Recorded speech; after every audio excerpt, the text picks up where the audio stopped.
Hey, it's Greg Harrelson here, coming at you again from Myrtle Beach Real Estate TV. Of course, I'm Greg Harrelson, Century 21, the Harrelson Group, and my co-host Abe Safa, also with Century 21, the Harrelson Group here in Myrtle Beach.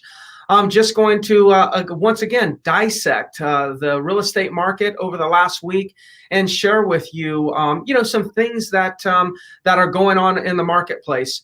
One thing that Abe and I have been monitoring as we've been monitoring showing activity, new pending activity, closed activity, pricing activity, and we'll get to the charts and the numbers in just a moment. But one thing that we can safely say is that we're definitely seeing some stability. Maybe the market is not continuing to go up week after week or month after month as it has been in the past.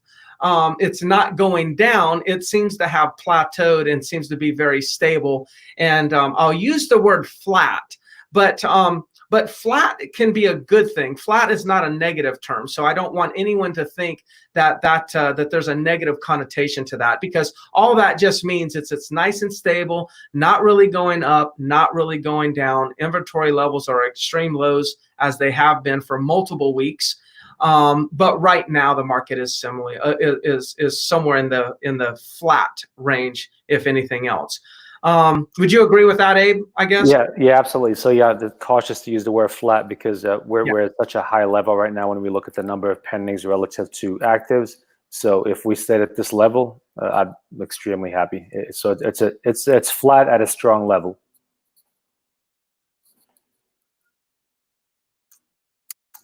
You there?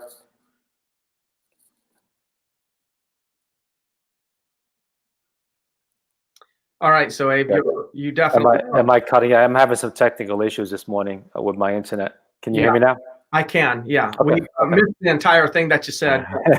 Yeah, so basically, we careful using the word flat because at the level that we're at right now, it's just so busy. We're just not seeing those crazy increases that we've seen week after week since the beach opened back up. It has kind of leveled off the last 3 or 4 weeks at the high level. So we're still looking strong. Yeah, a flat real estate market is not like a flat tire. There's no problems here. There's no problems here. But with that being said, before we jump into the numbers, I think it's very important to kind of, share some current news that's, that we're gathering and that we're reading across the country. I've mentioned this on previous broadcasts where, Bank of America and a few other banks have, changed their lending standards and are making it much harder to get a loan. And, I've made some general assumptions that one of the reasons that they are doing that is because, they want to, make sure that their portfolio is balanced in case there's ever a time that something could be looming in the horizon. Where maybe there could be a challenge in the horizon. So what they're doing is maybe positioning themselves to become more healthy and stronger as a portfolio to withstand anything. But Abe, I think there's some additional news that came out this week because that's been going on for the last month.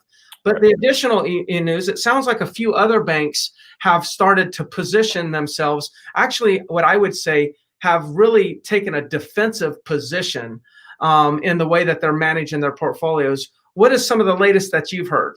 Yeah, absolutely. So let me preface that first by saying that, so the whole purpose of having this news channel is to give people an update on the current market conditions, but also with your experience and my experience and the amount of business that we do and the amount of people that we talk to on a daily basis pertaining to real estate, mortgage, and the whole industry, like we hear and see things that most agents in the market don't have access to. So I think part of our value is also telling the consumer out there what our opinions are or what we're seeing that possibly down the road could be happening. So as you can hear, Abe is buffering once again. So I'm not sure. And I know we had a pretty big storm in the last day or so. So something might be reset. Can you hear me now? Yes. Okay, yeah, so sorry. I'm not sure what part I cut off. So the biggest value I think that we can offer the consumer out there is not just giving them the current numbers, but also kind of give them a peek of what we think could be coming down the road based on the data, based on the things we're seeing. So it's tough to ignore what is happening across the world right now and in our country with the COVID crisis that we're seeing, and all the businesses that are struggling, all the homeowners that are struggling with their payments. Yeah. It's hard to just ignore that. Even though everything seems to be rosy, the market's great, we've been really busy, the stock market's super, but it's hard to just ignore it and think that nothing is going to happen because of that, right? Yeah. So again, this is an opinion, but now based on that opinion, we're also doing a lot of research trying to find some facts, okay, that also can help consumers. So one thing I read this morning was an article in the Wall Street Journal talking about, I can't remember if it was the top 4 to top 5 banks in the country. They're setting aside between 70 and 78 billion dollars, okay, in order to be prepared for what they think could be coming in the way of defaults, bank defaults. So because of everything that's happened with the COVID, they really think that the May and June. You're going to have to start over with, you read in the Wall Street Journal. Okay, this is, yeah, sorry about that, guys. So in the Wall Street Journal, I read this morning that it was either the top 4 to top 5 banks, I can't remember, are setting aside somewhere in the range of 70 to 78 billion dollars in reserves in order to be prepared for what they think may be coming in a way of the, right. So they think, and many economists out there agree that, okay, because of what's been happening with COVID for months now, that all these businesses that have been suffering for month after month, and all these homeowners and people in the country just been struggling with money, they feel like that there's going to be some sort of effect at some point. And they feel like that the May and June, we kind of got through, but feel like that something is about to come up, you know, real soon as far as defaults. So they're being very cautious, as you mentioned early on in the opening, by setting aside, you know, 70, 75 billion dollars to be prepared for this. So that's something that kind of concerns me a good bit. Again, when you look at what's happening in the market here right now, and just with blindfolds on, it looks like everything is rosy, right? But we have to also be thinking what could possibly happen down the road. Yeah, absolutely. You know, in addition to that, just yesterday, somebody sent me a link to an article that from CNBC. You know, some people watch CNBC, some people don't like CNBC, but there was an article out there that was that I ended up Googling and found that there was even opposing medias, you know, competitors to CNBC that were reporting very similar numbers. And that is that in June, there was approximately 30% of people had missed their June mortgage payment. Right. Now, I believe what that really means is they missed their mortgage payment, their deadline. Now, they may have made it up by the end of the month and it ended up becoming current, but it was a record number. That was a really high number. And in July, that number increased a little bit more, and now it's 32%. That's a lot of people that are missing their payments, whether it be because of forbearance or whether it be because they just don't have the money to make their payments, you know. And then at the same time that I'm hearing 30 to 32% in missed payments, then we're also hearing that the top 4 or 5 large banks are now positioning themselves with higher cash reserves to withstand higher future default ratios. And then we see that there's banks out there that are tightening their lending standards because they just don't feel like they want to loan a lot of money at this moment. Right. Now, with that being said, there's plenty of banks out there to give loans, but these are things that are going on the sideline while we're actually watching our real estate market be very hot, very good. So, you know, I always advise my clients this. We always need to look at like what happened yesterday, what happened in the past, looking through the rearview mirror, what are the recent sales? But again, those are in the past. Then we also have to look at, okay, what's going on right now? What's going on right now in the present moment? And right now, the market is still very healthy. And then we say, okay, well, what else is going on right now that could actually give us signs or give us hints as to what could go on in the future? Well, what we just shared with you about the banks is going on right now. And that could give us a hint or a sign and tell us what direction we may be heading in. But I will disclose this. Everybody's going to interpret the present differently. So I might interpret it one way, Abe may interpret it another way, and each individual will interpret it differently. And so what we're trying to do is not give you the interpretation, because we have no crystal ball. But what we can give you is we can give you information and empower you with that information to make good real estate or financial decisions as you make your plans and strategies on how you want to, to invest or divest out of real estate. So that being said, why don't you just jump into the numbers, Abe? I think that's the next place to go. Yeah. And when we look at the numbers, it's going to show that they're very strong still. So let's dive right in.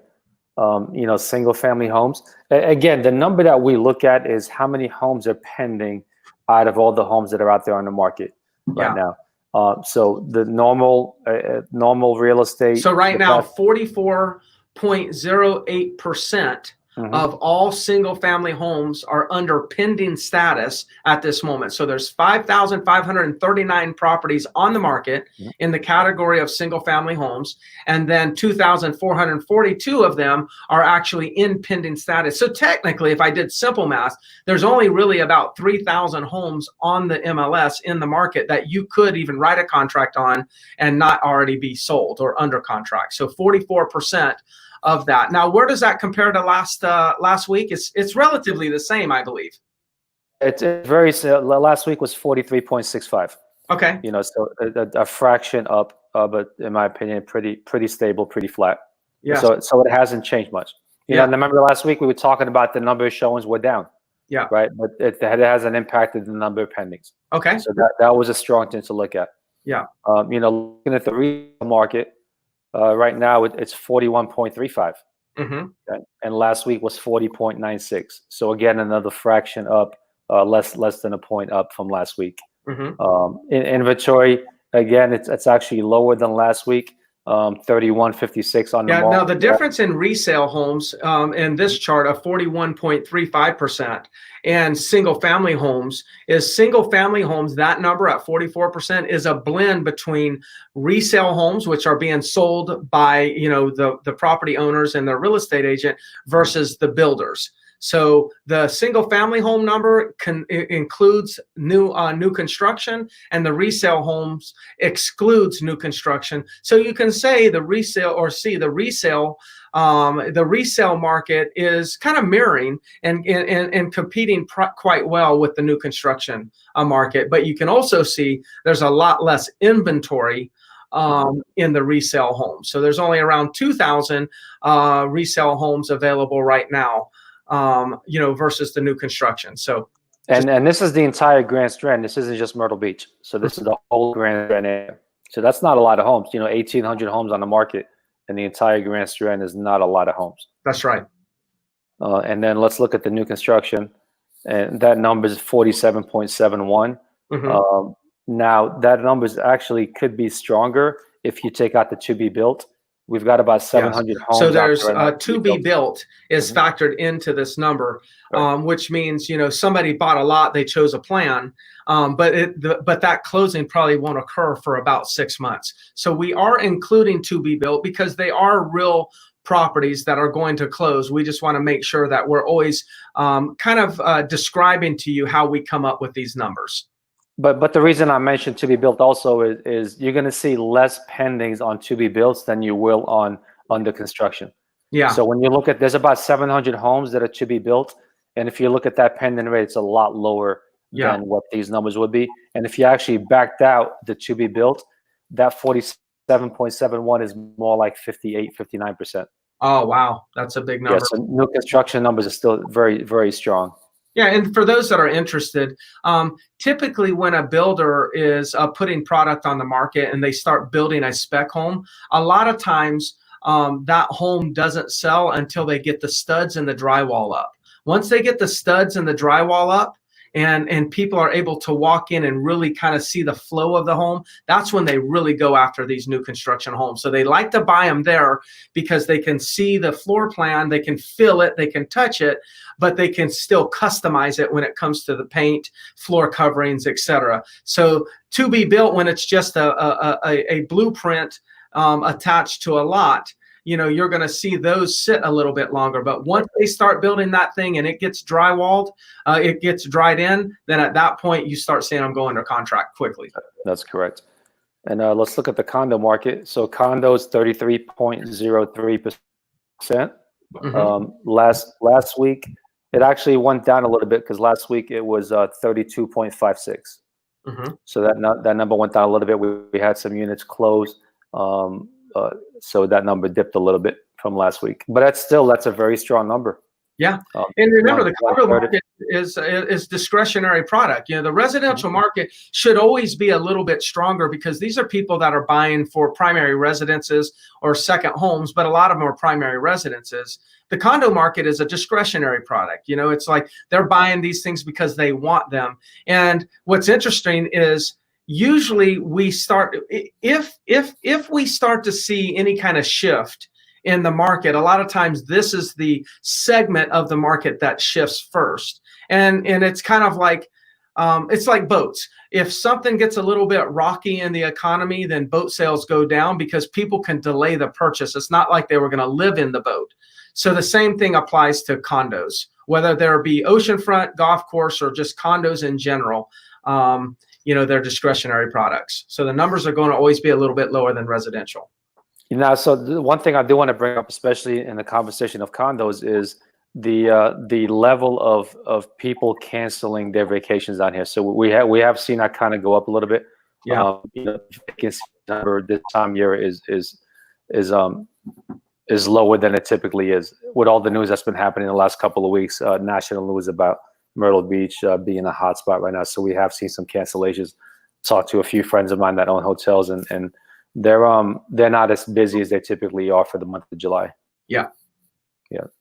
And let's see, oceanfront condos. Let's pop that up real quick. Oceanfront, 1,487 units out there. 305 of them are under contract. That's 20.5% on that number. What was that number last week? Last week was 20.24. It seems relatively flat to me. Pretty flat, I believe that's what that was. But this is a number that I'm really interested in to see how these oceanfront condos are going, knowing that that this is the oceanfront is the real discretionary product. Right. Because some of the other condos that are factored in the other numbers could be condos that people are using as primary residences, but the oceanfront, most people don't use them. So do you recall where that number was last week? Yeah, last week was 20.24. Yeah, so it was really just stable right there. Yeah, and again, that's going to be like as you just mentioned, that's going to be the number to look at because if we close or if the COVID cases get worse, that's going to be what gets impacted the quickest and the hardest, most likely. Right? Because when we first closed the beach back in March, that number was down to 8%. Yes. So this is going to be the area that we're going to see feel it first if things get worse with COVID. It's the segment of the market that has the highest volatility. Right. That's it's just the way, it's the nature of second home ownership and resort investing. It has the highest volatility. And land 13. Now we got land sales. So we started adding land stats. So there's 2,921 that are on the market, and 404 of those are pending at 13.83%. So this number has been increasing over the weeks. I think this is another number that might be kind of flattening out. But if we look back, months ago, we'll see that this number is actually pretty good.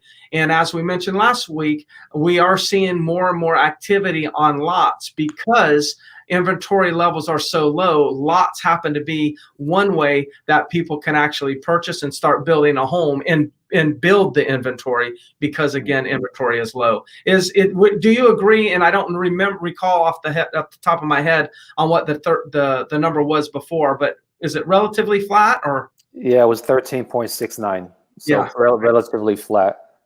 3 more units pending than last week. But yeah, you're absolutely right on that one. So inventory is really low on housing, so people are actually buying a lot and building their own home. Plus, we're getting a lot of the northerners move down here now, and they want space. So when you actually pick the lot you want and build the house that you want, you can control how much space you have Yeah. around you. So I think that And also they has can a build good it, and effect. so they can buy a lot a little bit further out of the Myrtle Beach proper Right. area and get a little bit more space, build much more house. Maybe the cost of construction is relatively the same, but their land costs and the amount of land that they're getting for the dollar is improved. You know, so I just kind of finished what your thought was. I saw where you were going with that. You know, Abe, I tell you one thing that we're going to be doing. We just finished our mid-year real estate market report. So we do an annual report and a mid-year report at the company, and we dissect all the different cities that make up Horry County, that make up our real estate market, our local market. And we actually do a breakdown of the different cities and share, okay, this is the this is how Surfside is doing. This is how Garden City's doing. This is how Murrells Inlet, North Myrtle Beach, Conway, Aner, Longs, you name it. We break all those down and we do a full report. So for those of you that are on our in our database and have been receiving emails, you'll probably be receiving that within the next couple of days, no longer than a week. And then I just also wanted you to know that if you if you would like to receive that report, this is mine and Abe's cell phone. All you have to do is just text us your email address, and then we will go ahead and send that report to you, with no problem. So this is just a mid-year report. It's kind of a, taking what we talk about. We're just giving you a snapshot of what's going on in the real estate market on a weekly basis. We don't want this show to be an hour long. It would take us an hour to dissect every segment of the market. So this is just a market snapshot. But what we are doing is sending out full-blown market reports. It'll be multiple pages. It'll have charts, and it'll break down the statistics for all markets, as well as the condos versus homes in each one of those markets. So feel free to text us if you'd like that. Other than that, Abe, any last words that you can think of? Yeah, no, I think that market report will be great. Whoever wants that out there. Also, if you want something specific to your community or your condo building, we'll be more than glad to run you a report and send that over. Yeah, we do dozens of those. I bet you we have probably 50 communities and buildings that we're doing customized reports, all the time. So again, if you want something customized just for your condo building, your neighborhood, or a section of town, you could also text us that and just make the request. But yeah, text us and make the request, give us your email, and then we'll send it to you. And look, we don't do any hard selling. Yes, Abe and I are in the business of helping buyers and sellers buy and sell homes. So please use us. We'd love to earn your business. But the reality is what we're really committed to is making sure that our audience, our listeners and viewers are the most informed viewers in the marketplace. The more information you have, the more empowered you are to make good real estate decisions. And that's our duty. That's our goal. That's our commitment. So please leverage us for that. And then in the end, if you do need anything, or anybody that does need to do a transaction, then please reach out to us and we'll be glad to help. Absolutely. All right, Abe. I guess until next week, we'll talk soon. Sounds good. Take care. Thank you guys for watching. Yep.